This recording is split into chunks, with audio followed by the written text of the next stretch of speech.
les avez sans doute aperçus sur le campus en train de labourer les champs à l'aide de chevaux. Depuis 2 ans et demi, les fermiers et les fermières de Bassange s'occupent des 7,5 hectares de terres agricoles appartenant à l'UNIL et l'EPFL. Installé en 2020 à la ferme de Bassange, située près de l'EPFL et du Swiss Tech Convention Center, ce collectif de jeunes agriculteurs, agricultrices et ingénieurs s'est lancé le défi de pratiquer une agriculture biologique, biodynamique et low-tech. Il privilégie des techniques ancestrales comme la traction animale et la traite manuelle.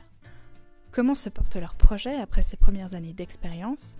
Pour le savoir, l'Uniscope les a suivis le temps d'une matinée et vous propose une immersion sonore dans leur quotidien. Notre reportage commence dans un champ entre le Biofort et la route cantonale, où le collectif a placé ce jour-là sa traite mobile. Il est 7h du matin, il fait encore nuit, et nous avons rendez-vous avec Timothée Fess pour la traite des brebis.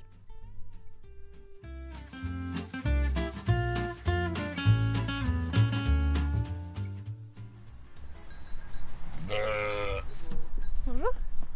Timothée. Enchantée Lisiane. Anna.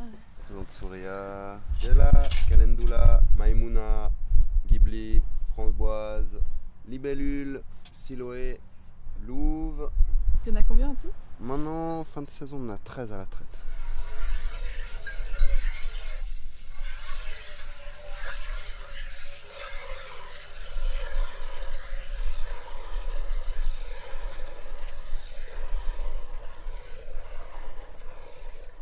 Toutes les bêtes que tu vois là, c'est toutes des croisements de races, sauf les deux. Et pour aller justement vers des bêtes qui ont bien du lait, mais qui sont rustiques, quoi, qui peuvent se satisfaire de l'herbe qui est là et du foin pendant l'hiver. C'est ça. Parce que les autres, elles se satisfont pas de ça?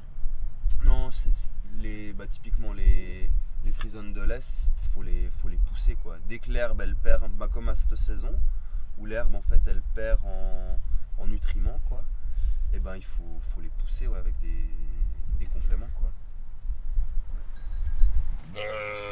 Moi je pratique l'agriculture biodynamique depuis 20 ans. C'est la première agriculture que j'ai vraiment apprise, et puis c'est avec cette agriculture là que j'expérimente en fait, que je découvre le vivant. Donc en incluant le plus de paramètres possible. En fait je pense que c'est ça, comme ça qu'on peut le définir.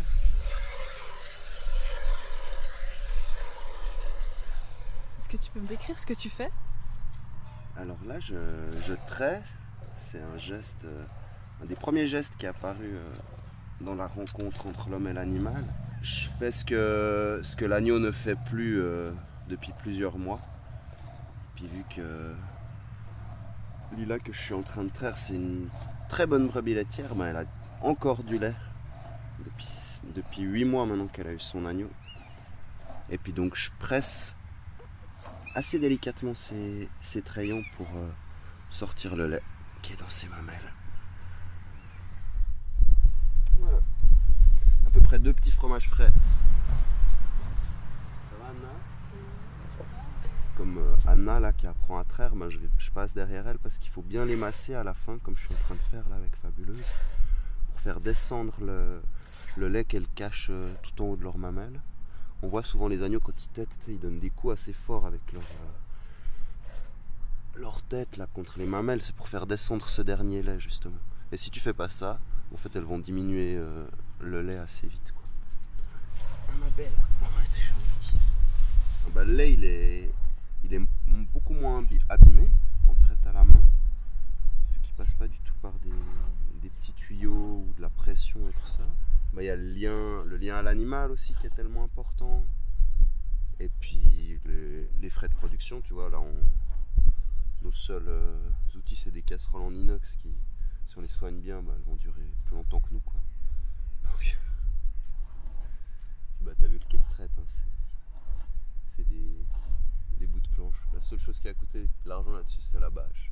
Ah puis les roues. Et après c'est clair qu'en traite à la main on est limité par la capacité humaine, quoi, contrairement à la machine, comme pour tout, quoi. Mais nous ça nous va bien d'avoir des limites. Vas-y. 000. Ah. C'est pas grave, c'est bon pour la peau. Hein. Au début, c'était un peu fatigant. Oui, sagt man. Le français, tu dis? Non, tout. Les romans, la ferme, la vie sociale. C'est bien, un petit coup de gueule du matin. Le campus, c'est une ville, quoi. Et là, on est là au milieu de tous ces humains. On fait une agriculture extensive dans une zone d'humains intensifs. C'est assez étonnant, ouais. Fertig. On va à la ferme du coup? On va aller à la ferme, prendre le petit Tu viens déjeuner. avec toi? Allez. Les cochons. Viens dire bonjour à Lisiane. Ouais, vous êtes gentil. Vous avez plein de choses à raconter. Vous avez des belles serres là, bien garnies. Il y a quoi dedans? Des tomates Ouais, c'est la fin des tomates et puis le début des cultures d'hiver aussi avec les côtes de bêtes, les premiers choux chinois, il y aura les mesclins qui vont arriver, ouais. Les feuilles de l'hiver qui arrivent. Bonjour. Bonjour. C'est Clément, enchanté. Enchantée, Lisiane. Bon, d'accord. Je fais un doctorat sur la fonte des glaciers à l'université de Lausanne. Tom Müller. Je travaille un jour par semaine à la ferme et je suis un peu en renfort un peu partout, quoi. Donc je fais soit du maraîchage, en ce moment c'est surtout du maraîchage, mais ça peut aussi être des fois faire du fromage. On fait tous après des tournus pour la traite le matin et le soir, donc tous les matins il y a 2 personnes qui se lèvent pour faire la traite et puis ça change chaque jour. Le matin et le soir évidemment, et les week-ends. Donc voilà, il y a quand même pas mal de travail à faire. Pour les paiements directs, pour plusieurs aspects légaux, on avait besoin d'avoir une entreprise en fait. Parce qu'avoir juste un collectif, une association, c'est un peu compliqué niveau statut juridique. Si on veut toucher les paiements directs, ce genre de choses. Du coup, on a une entreprise, et dans l'entreprise, on est 5, du coup, actuellement. Et puis après, autour de ces 5, il y a encore, il y a Jean-David qui est notre apprenti, enfin, qui a fini maintenant, mais qui traîne encore un peu par ici. Et puis on a souvent au moins un stagiaire, voire 2. Là, il y a Anna qui est là pour 6 mois, qui dort ici aussi. Et puis après, on a quand même souvent des amis, soit qui habitent ici, soit qui viennent juste aider. On est quand même souvent plutôt 10 à manger à midi ensemble. Du coup, vous vivez ensemble et vous travaillez ensemble? On mange ensemble. Ouais, bon. Au début, on était vraiment. Ouais. Au début, on était vraiment cougnés dans la maison carrée. Baptiste Cagliari. Et assez vite, on a eu besoin de se faire de l'espace pour justement séparer période de travail, période de repos, de vie commune, ou justement pas de vie commune, mais et c'est entre autres pour ça qu'on a créé là cette cuisine collective en fait. Puis vous vous supportez encore depuis...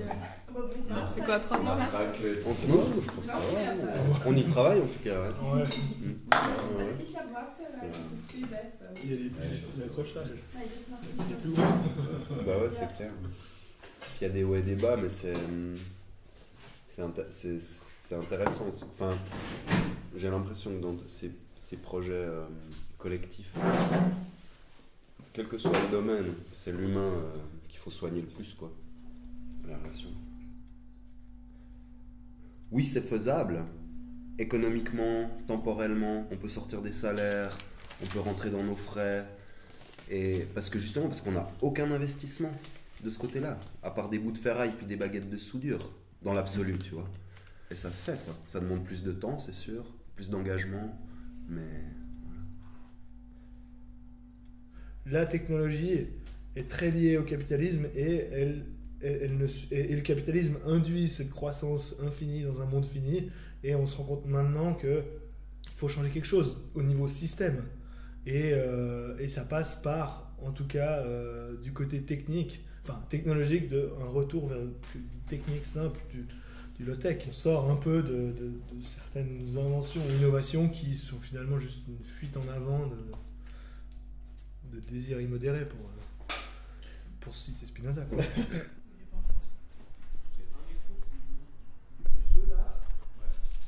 Ça, c'est une faucheuse comme une tondeuse à cheveux. Puis cette partie-là qui est mobile et qui va de là à là. Enfin, chaque couteau, il va de là à là. Et du coup, l'herbe, elle est coincée là, comme on doit. Ça fait couper. Là, assez vite, on a quand même été content d'avoir un tracteur pour certaines opérations de travail du sol si on n'a vraiment pas le temps. Ou aussi, la deuxième année, on a été pas mal embêtés parce qu'on n'a pas réussi à travailler avec les chevaux parce qu'on n'avait pas de chevaux à nous capables de travailler. Donc, C'est pour ça que vous avez quand même un tracteur, vous l'utilisez quand même. ouais, le tracteur, je dis elle parce que son petit nom c'est Augustine, mais le tracteur il sert surtout pour épandre le fumier, pour transporter le foin et pour tous les travaux de fenaison. Donc une fois que le foin est fauché, il faut le faire sécher et puis à ce moment-là il y a plusieurs opérations. Et une fois qu'il est sec, à ce moment-là on le met en botte grâce à la machine qui est là en fait. Et puis ensuite les bottes, on les ramène ici et on les met au sec dans la grange. Et donc ouais, pour l'instant on est tributaire de tracteur pour la fenaison principalement. Et pour les travaux du sol, pour les grandes cultures aussi. Pour les légumes, on arrive à faire tout avec les chevaux. Parce qu'à la base, vous vouliez faire sans machine. Je pense qu'on est plutôt dans questionner l'utilisation juste des machines. Et de peut-être essayer de s'en passer là où ça semble juste, entre guillemets, de s'en passer. C'est-à-dire de qu'est-ce qui est faisable sans, au prix de quel effort. Bosser au cheval, c'est quelque chose qui nous plaît sur un plan éthique, on va dire, philosophique. Le carburant du cheval, c'est de l'herbe, on peut la produire nous-mêmes. Dans une logique sur plusieurs années, on peut faire reproduire les chevaux entre eux, et puis on peut avoir d'autres chevaux, et puis ensuite, il y a aussi le rapport simplement de pratique de travail où on apprécie, en tout cas moi, j'apprécie travailler avec un cheval. Et c'est un collègue de travail, c'est une autre relation qu'avec un humain, mais c'est tout autant complexe, on va dire, et intéressant. C'est Alex qui arrive pour... Oui, voilà. Allô. Ouais. Ah, voilà. Très bien. 45 minutes, 1 heure. Très bien. Marina. Faut peut-être que tu arrives à la fin. Elle peut pas trop. Elle embête pas trop normalement. Un peu, mais. Hein? Ouais, faut que tu arrives à la prendre de façon à ce qu'elle t'embête pas trop.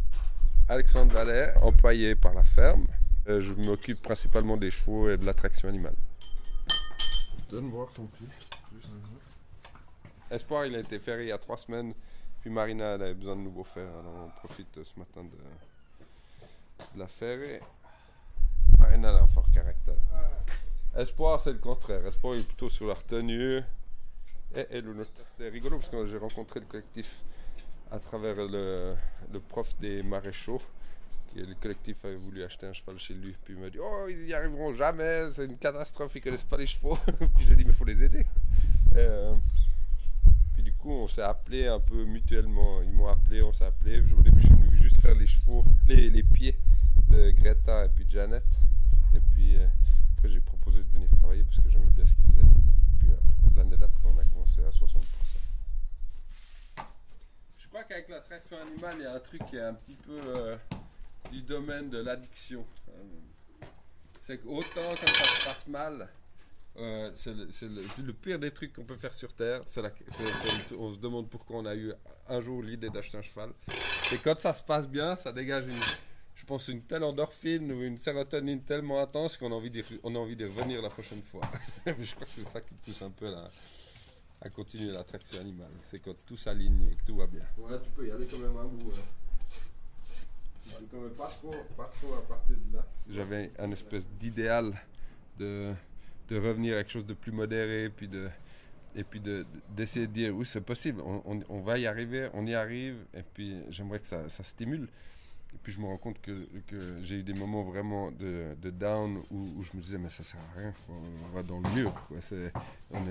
On donne tellement, on est tellement fatigué, et pour un résultat finalement qui est magnifique, qui est productif, mais je pense pas qu'on puisse régater en termes de rendement ou de choses comme ça. On ne pourra pas régater. Je crois que mon idéal maintenant, est juste de dire que ce que je fais, c'est juste par rapport à ce que j'ai à l'intérieur. et puis que ça me motive, que ça change les choses ou pas. Moi, je suis aligné avec moi-même et puis ça me suffit maintenant. Mais c'est vrai qu'il y a des moments de grande joie, il y a des moments de grande fatigue, il y a des moments de déprime, il y a des moments de un peu tous les états d'âme quand on pousse un peu l'humain dans ses retranchements. Puis la ferme aide un peu à pousser les gens dans leurs retranchements dû à la difficulté de production d'investissement personnel. C'est comme la maréchalerie. Au bout du 18e cheval, tu te demandes pourquoi tu le fais, puis tu sais, mais tu te poses vraiment les questions de savoir pourquoi tu le fais ou pas. C'est d'aplomb là, non? Ça me paraît pas mal.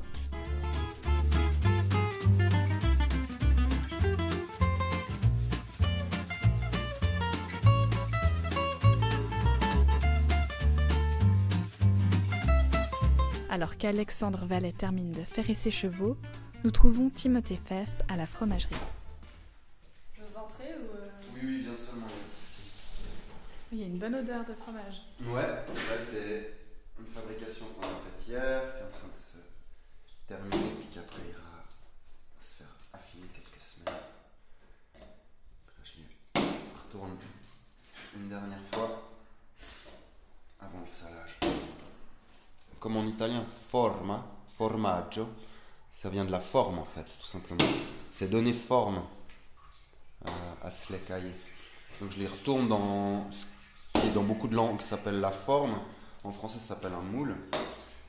Pour qu'ils prennent bien la forme et puis qu'ils aient une texture homogène entre le haut et le bas. C'est l'ambiance de Bassange qu'on a capté dans du lait qui va se développer dans les fromages, enfin dans le lait pour donner du fromage.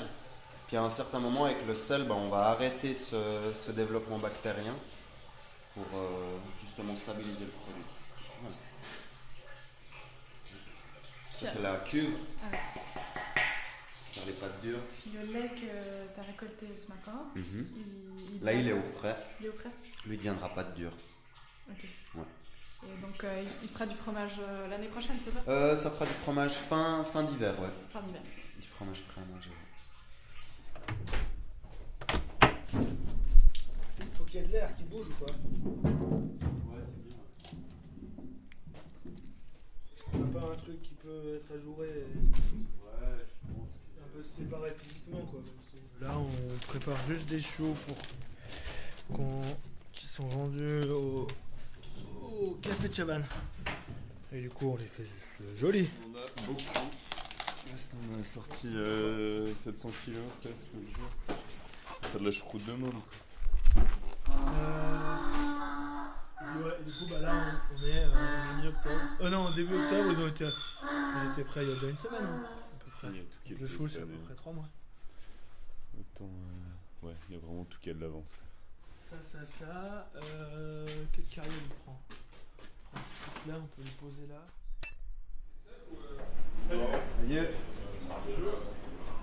Louis, chef de cuisine au café de Chavannes. On cherchait un peu les produits de la région ici. Et puis en fait, c'était grâce à votre tome. On s'est dit, ah tiens, et puis là, tu m'as dit que tu avais des légumes. Et puis depuis là, on n'a pas pu se quitter, quoi. Je suis désolé, hein, cette semaine, j'ai un peu moins pris parce que j'ai pris à Trabonjour. Ah, trop beau, la scarole. La scarole, ouais, t'aimes bien ça? Ah, Ça fait j'adore. plaisir. Mais moi, ça, j'aime bien. C'est juste Tu l'as snacker très très chaud.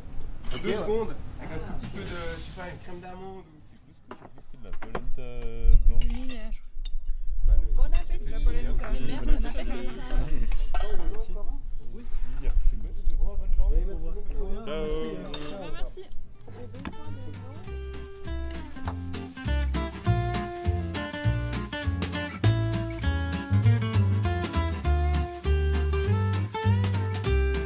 Vous venez de vivre une immersion sonore dans le quotidien des fermiers et fermières de Bassange.